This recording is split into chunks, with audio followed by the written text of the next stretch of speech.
네, 배가 고플 땐 밥을 먹어야 되는데요. 뉴스가 고플 때, 이슈가 고플 때는 이분을 만나야 됩니다. 정치를 잘 요리해 주실 셰프처럼 생기기도 하셨는데요. 최재성 전 청와대 정무수석 나와주셨습니다. 어서 오십시오. 안녕하세요. 예, 이렇게 소개하고 보니까 정말 요리 잘하실 것 같은데 혹시 평소에 잘하시는 요리 있으세요? 뭐 예전에 이제 뭐 명사들의 요리라서 네네. 뭐 나와서 뭐 김치찌개 잘한다 이러면 제가 조금 네, 저건 늘상 먹는 건데 네네네. 요리라고 이렇게 해서 전파를 낭비할 필요가 있나? 조금 뭔가 숨은 좋아합니다. 고수시네요. 네. 좋아하고 자주 하고. 예. 이게 뭐 단순해 보이지만요, 여러분 재료를 다듬는 것, 시간, 순서 다 복잡하거든요. 그런 이해가 있어야 역시 정치도 잘 파헤치고 이해할 수 있습니다. 첫 번째 얘기인데 탄핵 심판 오늘 이제 첫 번째 변론 기일인데 일단 뭐 신변상의 안전 이유로 출석하지 못하겠다. 그러면서 또 정계선 재판관에 대한 기피 신청도 하겠다. 그리고 절차상으로도 우리한테 충분한 방어권과 우리 의견을 듣지 않았다. 여러 가지 복합적인 문제 제기를 하고 있습니다. 제대로 진행될까 또 우려하시는 분들도 있고요. 어떻게 보십니까? 저는 애당초 이제 윤석열 대통령이 네. 이제 탄핵 그 국회에서 탄핵이 의결된 후에 이제 계엄 선포가 실패하고 네. 그 직후부터 이어진 거죠. 네네. 끝까지 싸우겠다. 네. 그리고 이거 국가 위기나 뭐 반국가 세력 이거로부터 대한민국을 지켜야 된다는 네. 변함이 없다. 네네. 그 결국은 끝까지 싸우겠다가 핵심적인 메시지고 윤 대통령의 기본 이 기준이거든요. 예. 그래서 끝까지 싸우는 과정이에요 지금. 그러니까 끝까지 싸우기 위해서 이제 두 가지가 진행이 되는 거죠. 하나는 최대한 사법 일정이라든가 탄핵 일정이라든가 수사 일정이라든가 체포라든가 이런 것을 최대한 늦추고 정황한다. 네. 이게 이제 하나가 있고. 네네. 그다음에 두 번째로는 끊임없이 메시지를 내고 그러면서 이 보수 결집을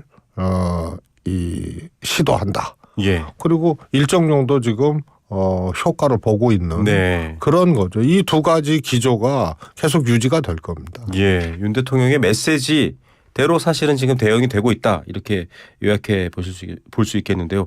한덕수 국무총리 탄핵안에 대한 변론 준비 기일도 시작됐는데 먼저 처리해야 된다. 왜냐하면 두 헌법재판관이 제대로 임명된 절차가 되는지도 따질 거다. 이런 입장이거든요. 이거는 좀 어렵기도 하고 문제가 더 복잡해 보이기도 합니다. 역시 그것도 뭐 윤 대통령하고 교감이 있었는지 모르지만 역시 이제 저항하고 지연하고 뭐 이런 거거든요. 근데 이제 헌법재판관 2명을 최상목 대행이 임명한 문제에 대해서는 가사 헌재 판결에서 한덕수 총리 파면이 탄핵이 기각이 된다 하더라도 최상목 대행의 헌재 재판관 2명을 임명한 거는 유효한 거예요. 그건 따져볼 문제가 아니에요. 왜냐하면 대행이 임명을 한 거니까. 대행이라 하면 탄핵 소추가 끝나서 기각이 되든 인용이 되든 그때까지예요. 인용이 되면은 다음 대통령 선출 때까지고. 그렇죠. 기각이 되면 바로 대통령이 복귀하는 거거든요. 대행 체제에서의 임명은 문제가 전혀 문제가 없죠. 그 안에 대통령의 공백, 직무가 정지된 이 공백을 메꾸는 거예요. 그래서 한덕수 대행이 하다가 이조차도 탄핵이 됐으니까 대행의 대행이 아니고 대행이거든요. 최상목 대행은.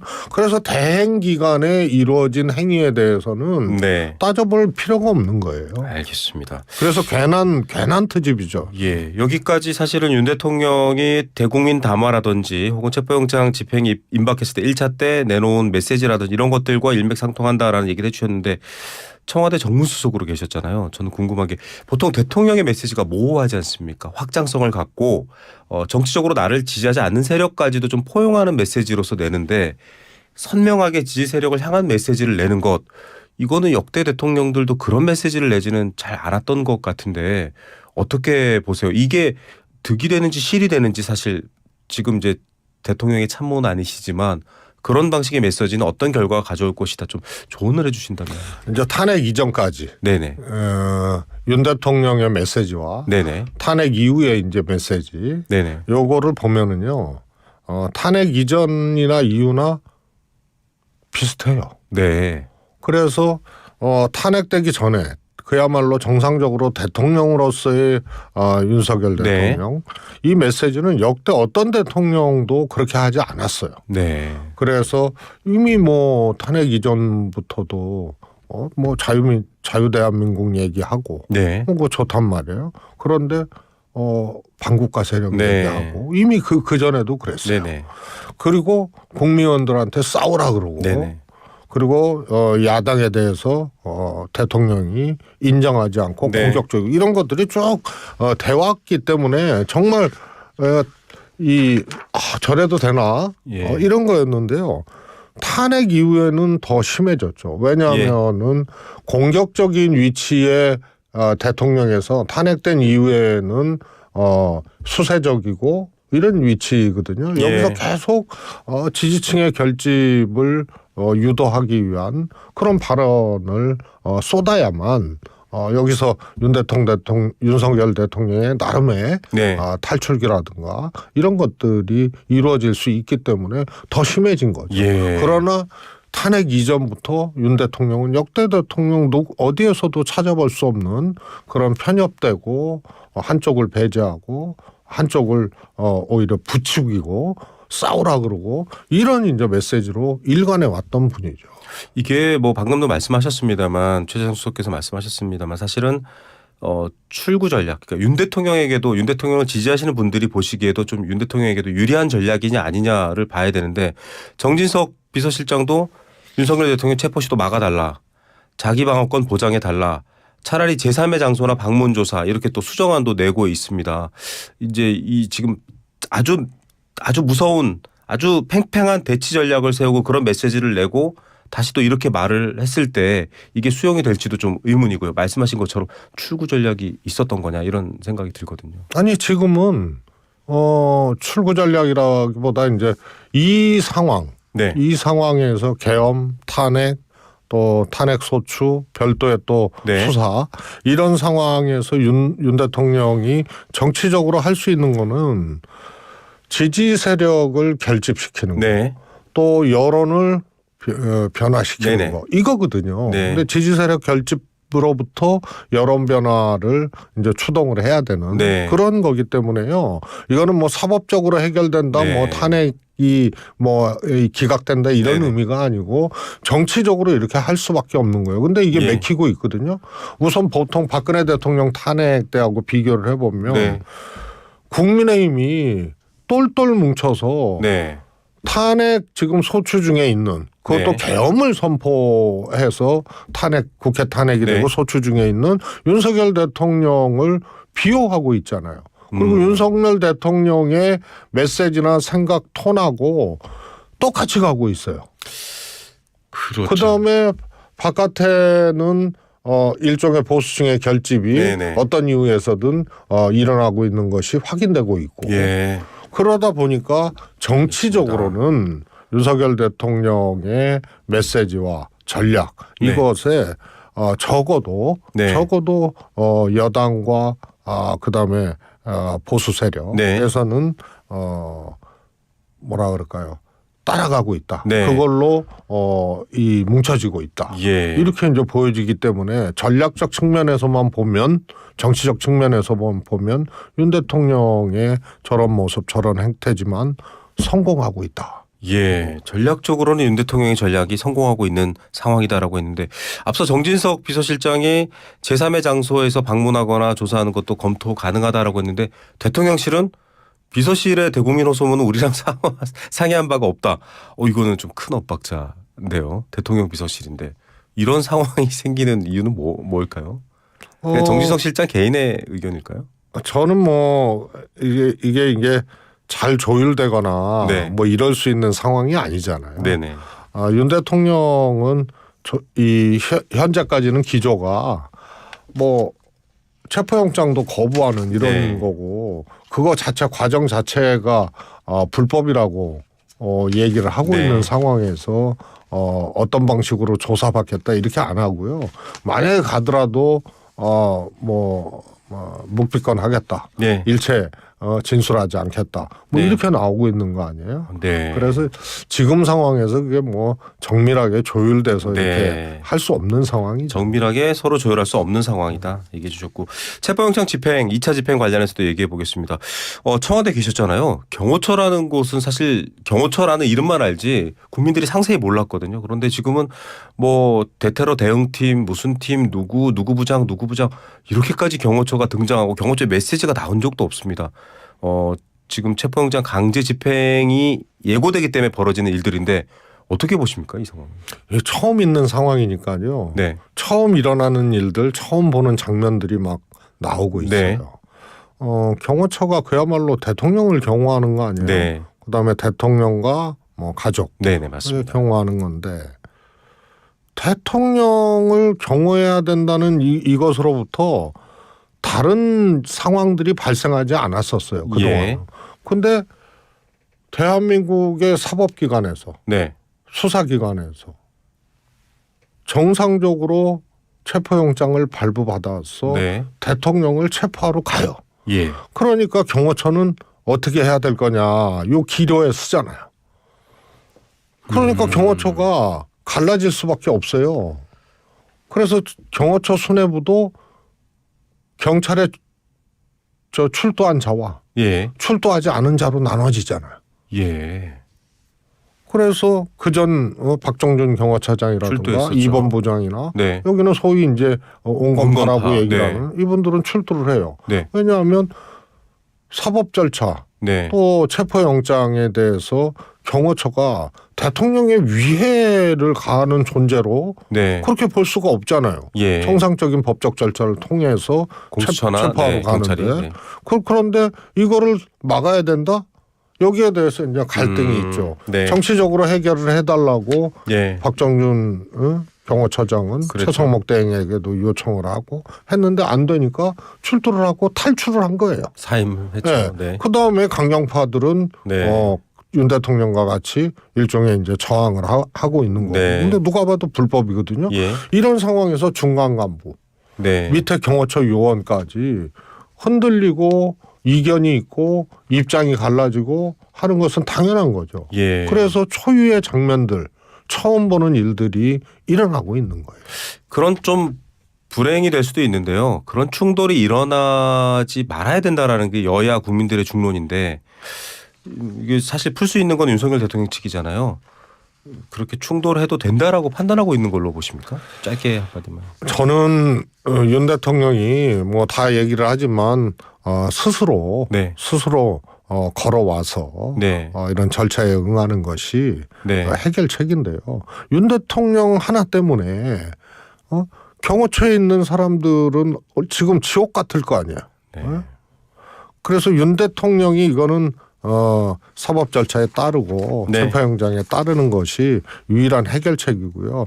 저항하거나 저렇게 할수록 애꿎은 수많은 피해들이 이제 일어날 수 있는 거고요. 저는 지금 거의 경호처가 네. 무너졌다고 봅니다. 아이. 그래서 네. 체포영장 진행 과정이 생각보다 그렇게 더 길어지거나 혹은 또 어려워지거나 이런 거보다 이미 경호처가 무너졌기 때문에 그다음에 하여튼 저항하는 경호처 직원들 요원들도 전부 이제 사법적으로 문제가 되는 거 아니에요. 예. 그래서 이미 균열이 일어났고 무너졌기 때문에 오히려 이제 순조롭게 진행될 네. 가능성도 저는 있다고 봅니다. 오히려 순조롭게 될 수 있는 상황도 열려 있다 얘기해 주셨고요. 특검법은 이제 다시 또 수정 발의안이 됐잖아요. 지금 이제 16일 표결에 올 수 있는데 대폭 양보했다라는 야당 입장과 달리 여당은 여전히 외환죄 안 돼, 수사 범위 안 돼 이런 입장입니다. 어떻게 보십니까? 우선은요 두 가지 다 지적을 할 수밖에 없는데요. 네. 여당은 안 하겠다는 거거든요. 네네. 그래서 뭐 자체 특검법을 발의하겠다 그러는데 하겠다는 거 결정도 못 했잖아요. 네, 오늘 지도부 이름이죠. 네. 그리고 그 내용도 보니까 계엄 후 6시간만 하겠다. 근데 세상에 그런 특검이 어디 있어요. 네. 일반 뭐 수사도 마찬가지 아니에요. 네네. 범죄를 모의했는지 누구하고 언제부터 어떻게 했는지 이 과정에서 위법 사항이 없는지 그다음에 이런 것들을 전 과정을 이렇게 봐야 그것이 수사가 잘 되고 객관적으로 입증이 되는 것인데 계엄 후 6시간만 하겠다는 거는 안 하겠다는 거거든요. 그래서 여당 계속 그렇게 나올 거예요. 근데 민주당이 아쉬운 것이 특검이 거부권 행사로 인해서 재의결했잖아요. 그래서 200표를 못 얻고 두 표 차이로 다시 또 좌절이 됐는데 그래서 보안 특검을 냈어요. 그런데 제3자 추천안 줬습니다. 근데 거기에 외환죄를 턱 얹어놓으니까 국민의힘에서 거부할 수 있는 오히려 또 명분을 준 거예요. 거부의 명분을 만들었다. 그러면 이 국민들 입장에서는 좀 갸우뚱할 수밖에 없죠. 저거를 어떻게든 통과를 시켜서 빨리 특검을 발의해서 이 내란죄 문제에 대해서 수사를 해야 되는데 이거는 컨센서스가 일반 국민도 있고 야당도 그렇단 말이에요. 알겠습니다. 그런데 좌절된 이후에 큰 혹을 하나 더 얹었으니 명분을 또 주는 거죠. 알겠습니다. 뭐 이건 짧게 한번 여쭤보겠습니다. 박수현 의원도 어제 저희 프로그램에서 얘기를 했는데 카톡이나 메시지에서 조직적으로 가짜뉴스 나누는 행위 처음에는 뭐 내란 선동 얘기를 했다가 지금은 좀 가짜뉴스로 한정해서 얘기를 하고 있는데 국민의힘에서는 이거 국민 검열하는 거냐 이렇게 반발을 했거든요. 요건 짧게 입장 한마디만 말씀해 주세요. 오히려 지금 계엄 탄핵 이후에 윤석열 대통령이나 여당이 수세적이잖아요. 그런데 저는 거꾸로 마음가짐과 몸가짐 생각은 민주당이 훨씬 더 수세적으로 가야 된다고 봐요. 민주당이 더 수세적으로 왜냐하면 이거 엄청난 일이 일어난 거 아니에요. 정말 상상할 수 없는 계엄이라는 게 선포되고 탄핵 그리고 소추 과정이고 아직도 내란이 종식되지 않았다라고 할 정도로 지금 격돌이 일어나고 있는 거 아니에요. 대치가 있죠. 그러면은 민주당이 정말로 살얼음판 걷듯이 생각과 태도 또 방법 이런 것들을 정말 잘 내와야 됩니다. 그래서 신뢰 있게 능력 있게 하지만 겸손하게 해야 됩니다. 그런데 이게 카톡 이 문제는 우선은 빌미를 주잖아요. 그리고 오만해 보이잖아요. 그리고 이 지금 과정 해결에 아무런 수단과 도움이 안 돼요. 일반인을 대상으로 카톡 검열과 같은 걸로 느껴지잖아요. 좀 정치적 성과를 해서 의원들이 욕심낸다 이런 평가도 있었거든요. 그게 잘못된 거죠. 그러니까 이런 엄청난 사안을 해결하고 돌파해야 될 야당 입장에서는 그래서 훨씬 더 진중하고 조심하고 낮추고 이렇게 해야 됩니다. 그러지 않으면은 이 장면이 뭘 의미를 하겠어요. 지금 상황이. 탄핵이 인용이 되면 조기 대선 아니에요. 그렇죠. 그러면 국민들은 이런 해결 과정, 이거 진행 과정을 보면서 1년 후, 2년 후가 아니고 바로 탄핵 인용되면 60일 이내에 해야 될 대선 이걸 생각을 하면서 그 정당의 모습들을 평가를 한단 말이에요. 그렇기 때문에 지금 각종 조사에서 이상 현상이 나온 것이 카톡과 같은 이런 이제 민주당의 소위 말해서 국민들 눈에는 저렇게 민주당이 저렇게까지 해? 저거 뭐지? 이런 이제 신뢰나 능력이나 혹은 또 겸손이나 이런 데에 이 세 가지 기준에 배치되는 그런 행위나 제안들을 했을 때 민주당이 오히려 국민들에게 점수를 못 따는 거죠. 그런 것에 아주 대표적인 일이 일어났다고. 이건 뭐 민주당을 향한 아주 애정어린 또 날카로운 지적이었습니다. 끝으로 짧게 시간 여쭤보겠습니다. 이재명 대표 독주 체제입니다. 여러 조사에서도. 그런데 뭐 여권이라든지 혹은 야권에서도 좀 주목받는 인물들 나올까요? 한 20초 있습니다.